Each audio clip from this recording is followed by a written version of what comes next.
paz na guia, Deus que me alumia.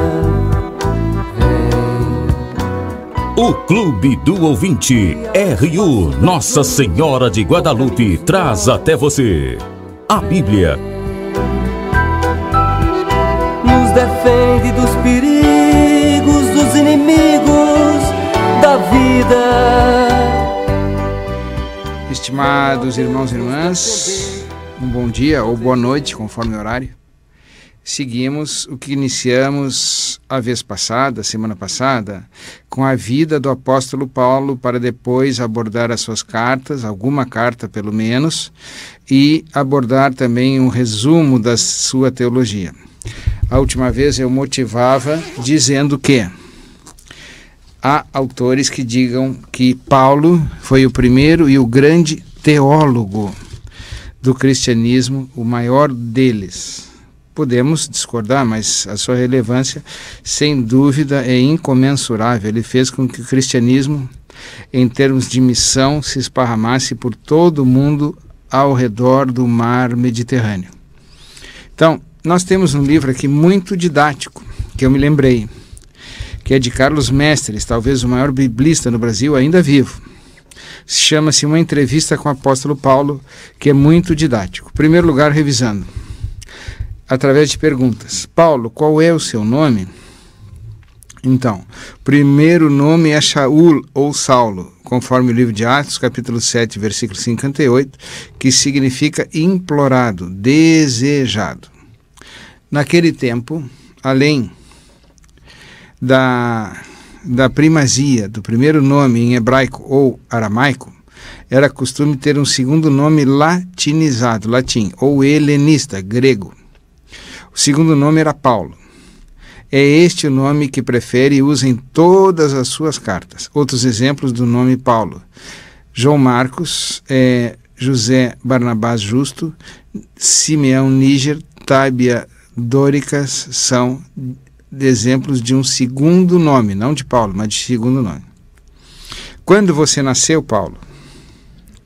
Paulo deve ter nascido em torno do ano 5 da nossa era, pois quando escreveu a carta para o amigo Filemon, ele já se considerava velho, segundo a carta a Filemon, versículo 9. Velho, conforme os padrões daquele tempo, era a pessoa que tinha além de 55 anos de idade. A carta para Filemon foi escrita quando Paulo estava na prisão, provavelmente na primeira prisão em Roma, que durou 2 anos, de 58 a 60. Deduzindo-se os 55 anos de 60, obtém-se o ano 5. Como se vê, o cálculo da idade e da cronologia de Paulo dependem de muitas conjecturas. Onde você nasceu, Paulo? Paulo nasceu em Tarso, da Cilícia, na Ásia Menor.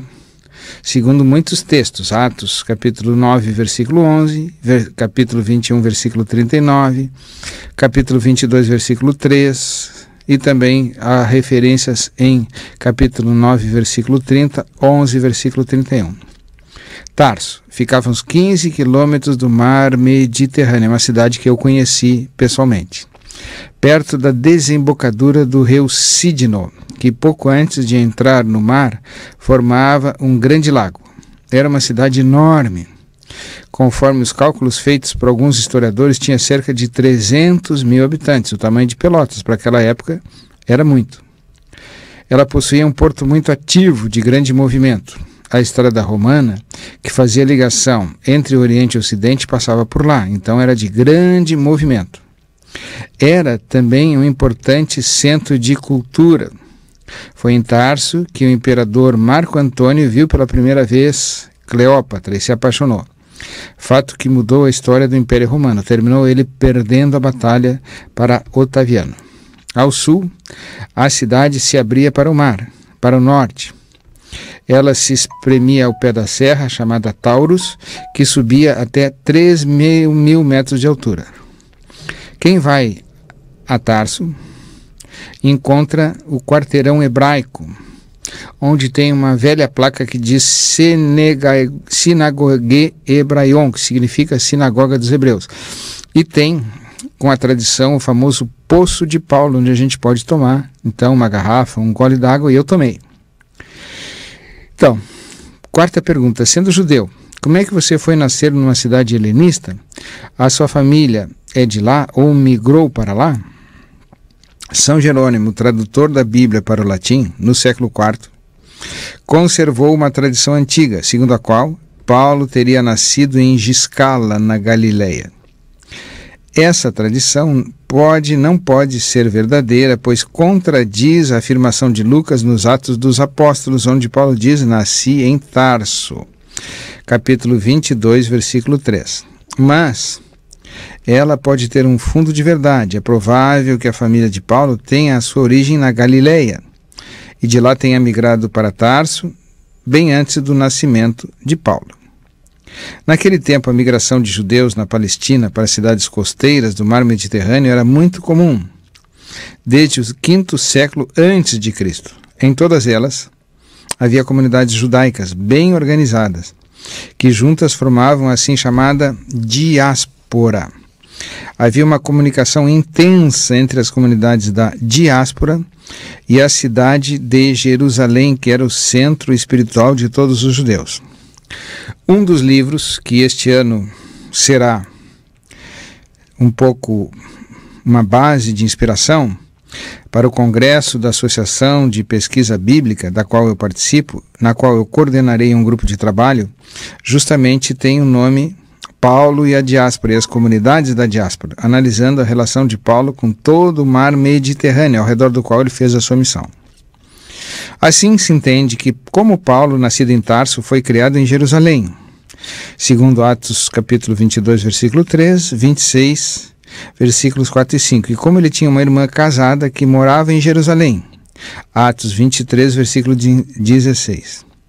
Ele mesmo diz: o que foi minha vida desde a minha juventude, e como desde o início vivi no meio da minha nação em Jerusalém mesmo, sabem-no todos os judeus.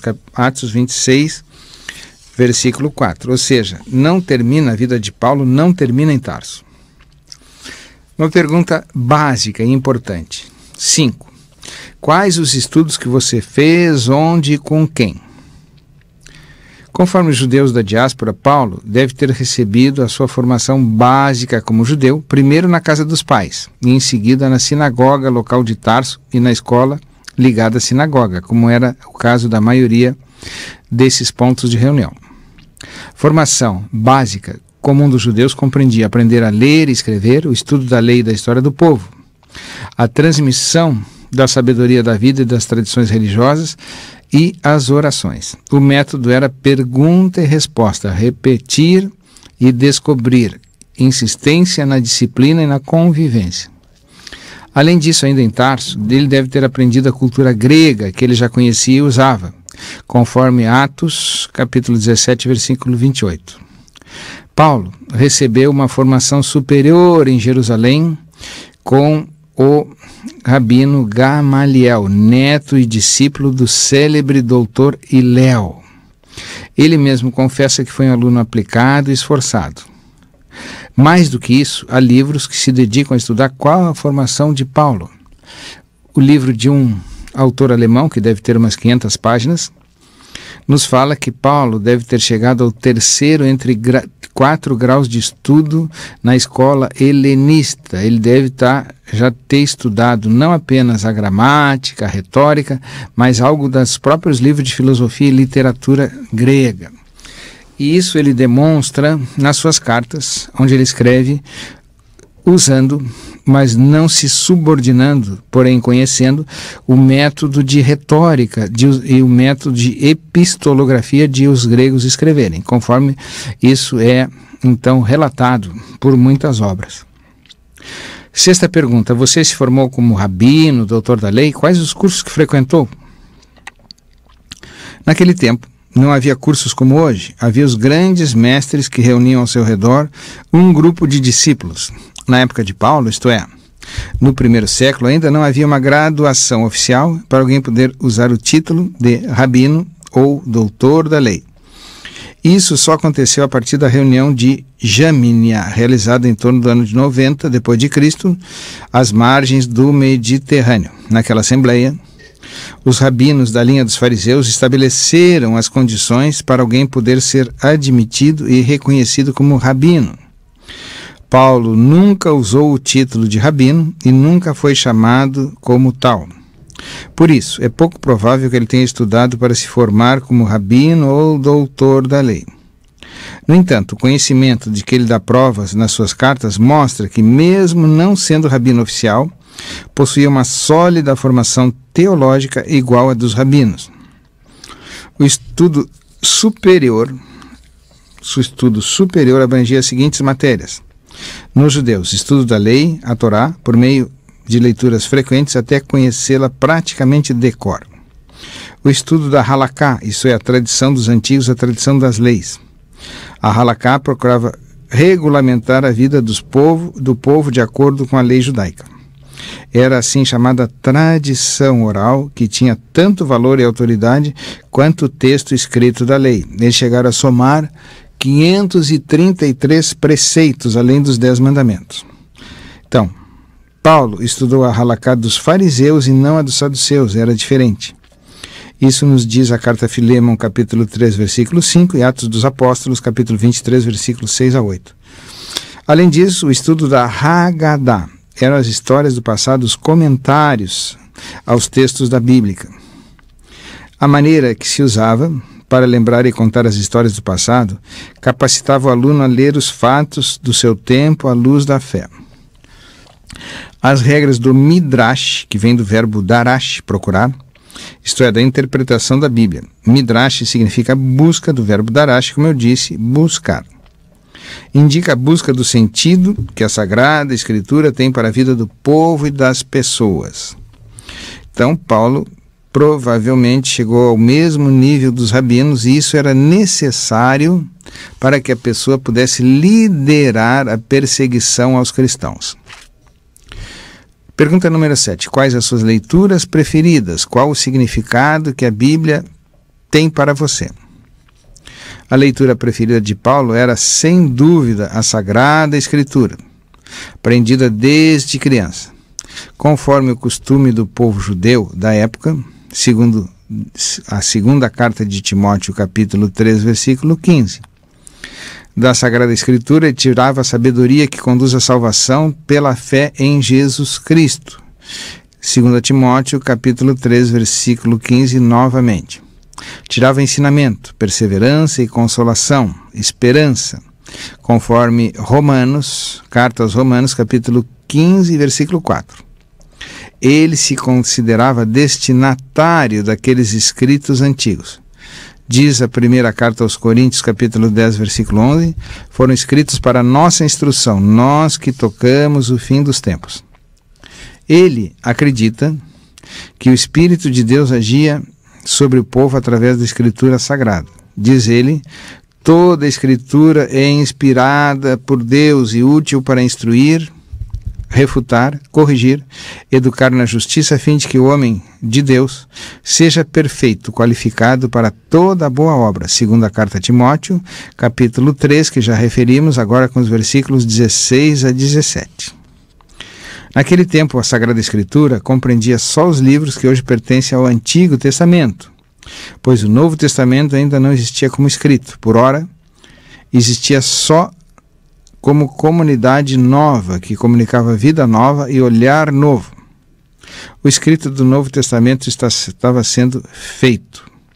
A expressão Antigo Testamento vem do próprio Paulo, segunda carta aos Coríntios, capítulo 3, versículo 14. Era uma maneira nova de indicar a Bíblia que deve ter desagradado aos irmãos judeus. Para Paulo, o Antigo se tornava novo por meio da vida nova e do olhar novo, nascidos da conversão para Cristo na comunidade. Segunda carta aos Coríntios, capítulo 3, versículo 16. Paulo lia e interpretava os livros do Antigo Testamento com este novo olhar. Não parava na letra que mata, entre aspas, como ele diz, mas buscava, entre aspas, de novo, o Espírito que comunica a vida. Capítulo 3, 2 Coríntios, segunda carta aos Coríntios, capítulo 3, versículo 2. Capítulo 3, versículo 2. Procurava descobrir como toda a história antiga estava orientada para Deus, para encontrar a Cristo na comunidade e em seu verdadeiro e definitivo sentido. Todas as promessas de Deus encontram nele o seu sim.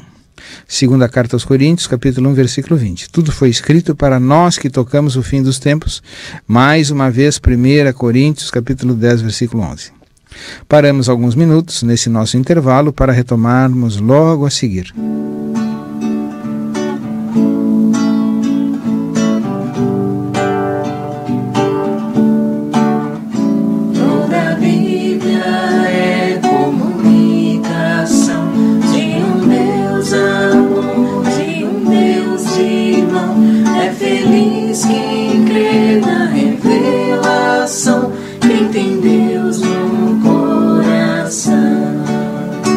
Jesus Cristo é a palavra, pura imagem de Deus Pai. Ele é vida e verdade, a suprema caridade. Toda a Bíblia é comunicação de um Deus amor, de um Deus irmão. É feliz quem crê na revelação, quem tem Deus no coração. Os profetas sempre mostram a vontade do Senhor. Precisamos ser profetas para o mundo ser melhor. Toda a Bíblia é comunicação de um Deus amor, de um Deus irmão. É feliz quem crê na revelação, quem tem Deus no coração. Os profetas sempre mostram a vontade do Senhor. Precisamos ser profetas para o mundo ser melhor. Jesus Cristo é a palavra, pura imagem de Deus Pai. Ele é vida e verdade, a suprema caridade. Toda a Bíblia é comunicação de um Deus amor, de um Deus irmão. É feliz quem crê na revelação, quem tem Deus no coração. Os profetas sempre mostram a vontade do Senhor. Precisamos ser profetas para o mundo ser melhor. Toda a Bíblia é comunicação de um Deus amor, de um Deus irmão. É feliz quem crê na revelação, quem tem Deus no coração. Os profetas sempre mostram a vontade do Senhor. Precisamos ser profetas para o mundo ser melhor. Toda a Bíblia é comunicação de um Deus amor, de um Deus irmão. É feliz quem crê na revelação, quem tem Deus no coração. Oitava pergunta. Você tem alguma obra escrita? Qual obra? Então, Paulo não escreveu nenhum livro, nenhum tratado, nenhuma epístola entendida como obra literária em forma de carta dirigida a um público anônimo, mas escreveu algumas cartas para as comunidades e para os companheiros de caminhada. Hoje já se considera carta sinônimo a epístola no caso de Paulo. As cartas tratam de assuntos e problemas concretos da vida das comunidades e das pessoas. No geral, Paulo segue o esquema normal das cartas daquela época, se chama epistolografia. Apresentação do autor e dos destinatários, saudação inicial, o corpo da carta. Geralmente ele ditava as cartas a um secretário, é o caso de Romanos, e no fim assinava do próprio punho, como ele refere em 2 Tessalonicenses, Gálatas, 1 Coríntios, Colossenses e Filemão. Parece que só a carta de Filemão foi escrita inteiramente pelo próprio Paulo, sem a ajuda de um secretário. A menor carta só tem um capítulo.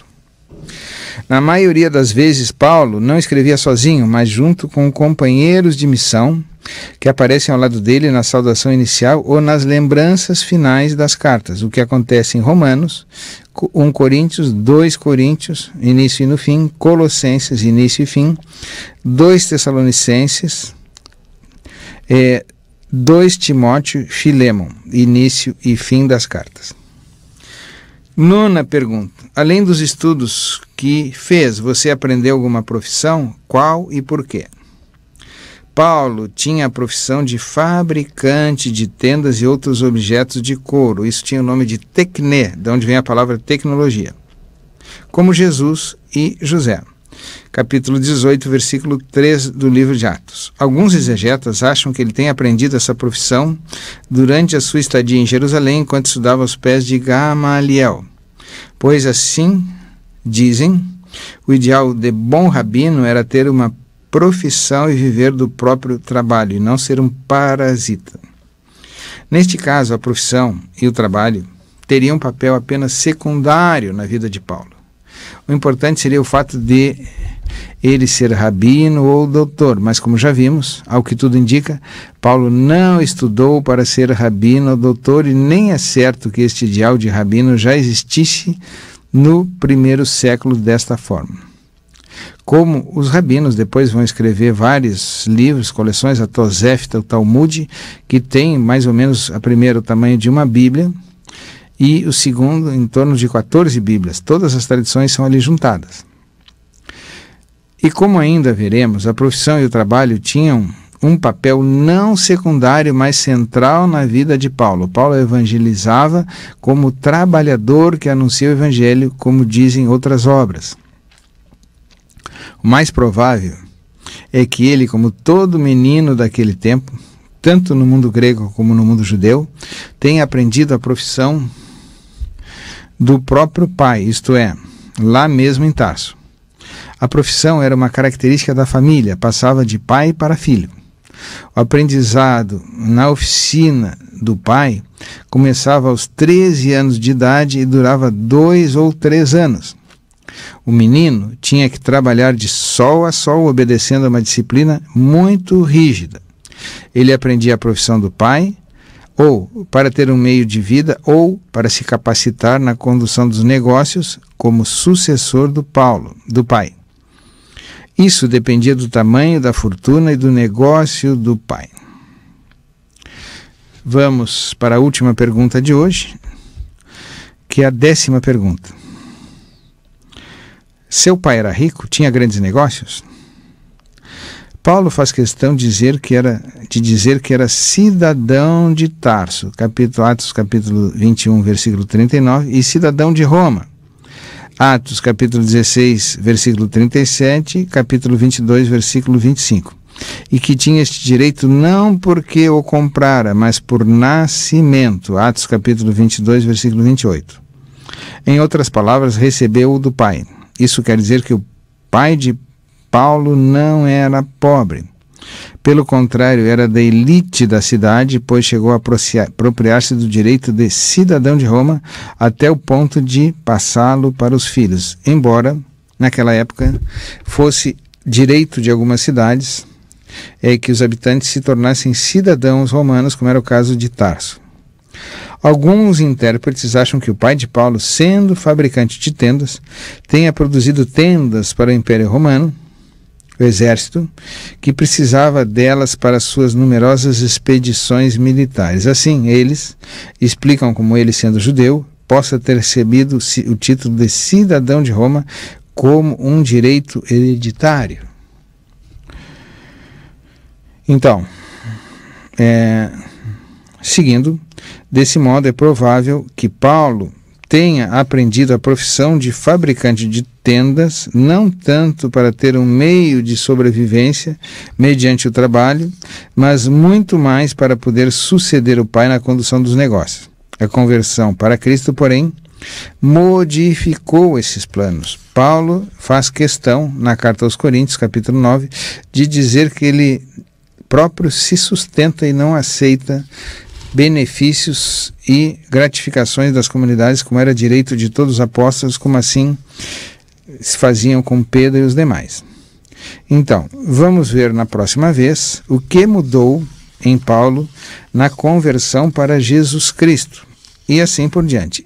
Esse livro que eu estou utilizando chama-se, mais uma vez, Uma Entrevista com o Apóstolo Paulo. É um livro pequeno, baratinho, pode ser encontrado numa das editoras católicas, se eu bem me lembro, a editora Vozes, de Carlos Mestres, Uma Entrevista com o Apóstolo Paulo.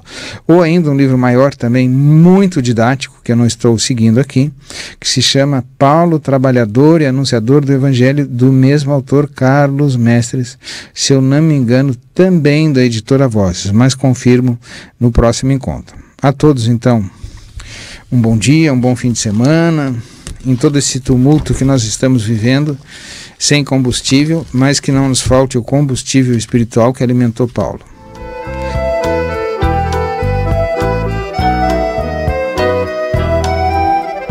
Luz na frente, paz na guia, Deus que me alumia. Seja um missionário da evangelização. Participe do Clube do Ouvinte. Um oferecimento Rádio Universidade, uma emissora da Arquidiocese de Pelotas. Dos inimigos da vida,